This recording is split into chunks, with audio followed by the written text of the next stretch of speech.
वाला पैर ऊपर डालना है, ठीक है। उसके बाद अपना पूरा वेट राइट वाला हाथ से पीछे पकड़ के पूरा वेट ऊपर के साइड खींचना है।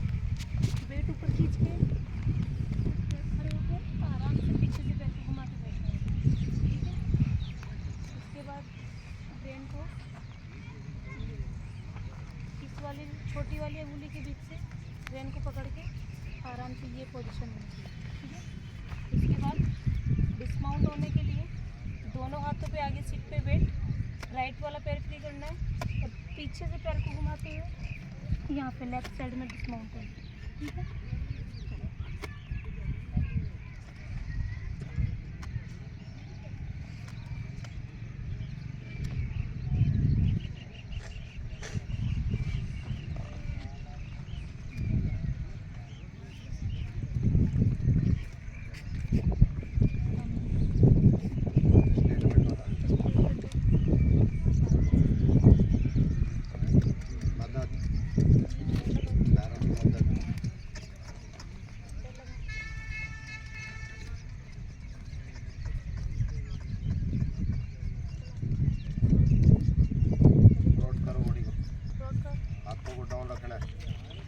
लगाइए,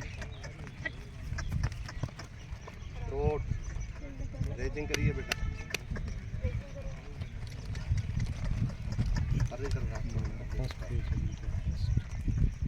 रेजिंग करो, शाबाश, बहुत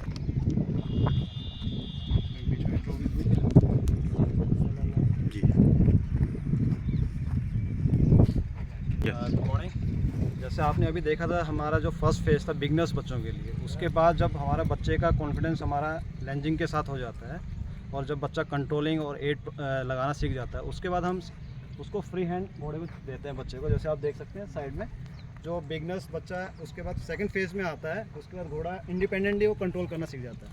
तो इसमें जिस प्रकार से हम ड्राइविंग करते हैं सेम वही प्रोसेस है। इसमें बच्चा रेन के साथ कंट्रोलिंग करता है, पैरों को लगाना सीखता है।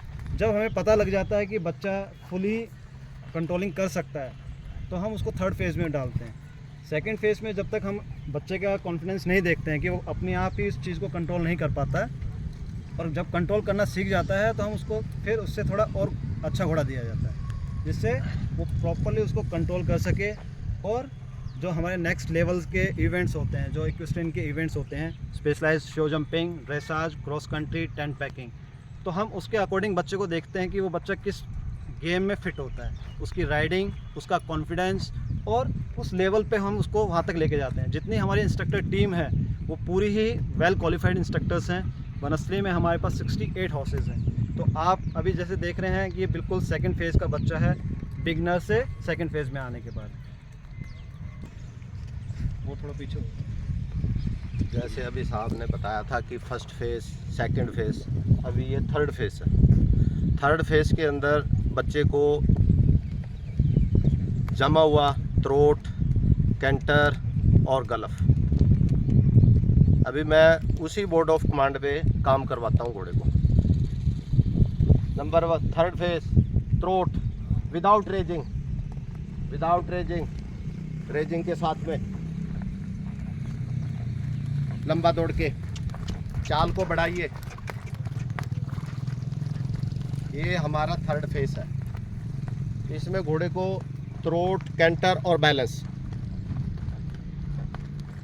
होशियार घोड़ा, लेफ्ट फोर कैंटर, पैरों से प्रेस करिए घोड़े को, बॉडी वेट पीछे, हल्का बॉडी वेट पीछे करिए बेटा, रेन को चला के रखिए, सामने देखिए, आपकी निगाह बिल्कुल सामने होनी चाहिए। थ्रोट, थम, सीधा थम करना है घोड़े को, रन बैक।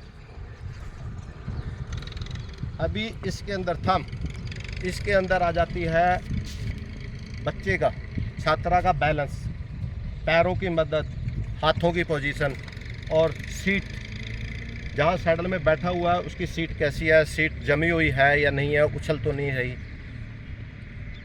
तो अभी इसकी पोजीशन बिल्कुल वेल अच्छी है। बैठने का तरीका है, हाथों में रेन पकड़ने का तरीका है, मदद लगाने का तरीका है। डोली वॉक, ये है थर्ड पोजीशन, थर्ड फेस हमारा। उसके बाद आ जाता है शो जंपिंग इवेंटिंग का। शो जंपिंग का है, हंटर कोर्स है, फिक्स जंपिंग होती है, ड्रेसाज का हो जाता है। इसी चीज़ से सारी चीज़ आगे बढ़ती हुई चली जाती है।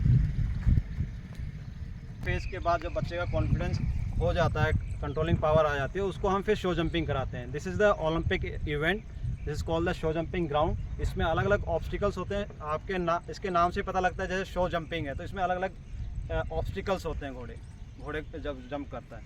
तो ये जो होता है 60/90 का होता है एक्चुअल में जो ग्राउंड होता है। और इसके बाद अलग अलग ऑब्स्टिकल्स और अलग अलग जंपों के नाम होते हैं। जो फर्स्ट जंप है, अभी जब घोड़ा क्लियर करेगा, इसको हम बस्ट जंप कहते हैं। देन आफ्टर सेकंड जो घोड़ा जंप करेगा उसको हम वर्टिकल जंप कहते हैं। और नेक्स्ट सामने आपको दिखाई दे रहा है 9 नंबर, वो है rainbow jump. And the last is wall jump.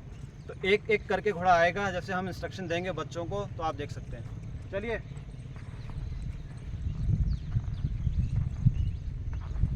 इसमें दोनों घोड़ों का कॉम्बिनेशन और राइडर का दोनों का कॉम्बिनेशन बहुत ज़रूरी है, क्योंकि इसमें आपको ऑब्स्टिकल्स के साथ बैलेंस बनाना पड़ता है।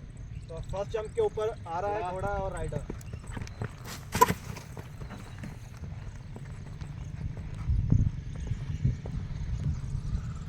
हाँ, बड़ा घोड़े को बड़ा वापस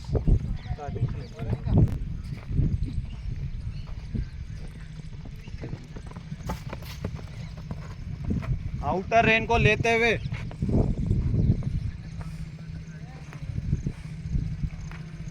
जो बच्चों को सिखाया जाता है उसमें हम बाद में जब हम प्रैक्टिस करवाते हैं उसमें आप देख सकते हैं कि घोड़े का और राइडर का तालमेल बहुत ज़रूरी है। बीच बीच में कभी कभी होता है कि डिसबैलेंस हो जाता है, तो ऑब्स्टिकल्स भी गिर जाता है या राइडर भी गिर सकता है। तो इसमें दोनों का कोऑर्डिनेशन बहुत ज़रूरी है। अप्रोचेबल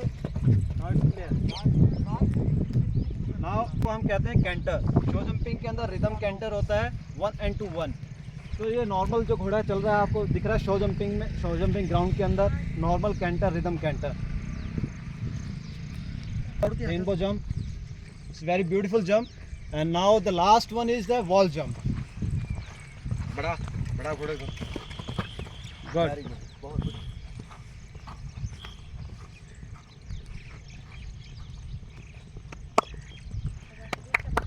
शाबाशी दो घोड़े को। जब घोड़ा अच्छा काम कर लेता है तो राइडर अपने घोड़े को टैप करके उसको शाबाशी देता है, जिससे घोड़े को पता लग जाता है कि मैंने बहुत अच्छा काम किया है। तो घोड़ा भी अपने आप को फील करता है कंफर्टेबल।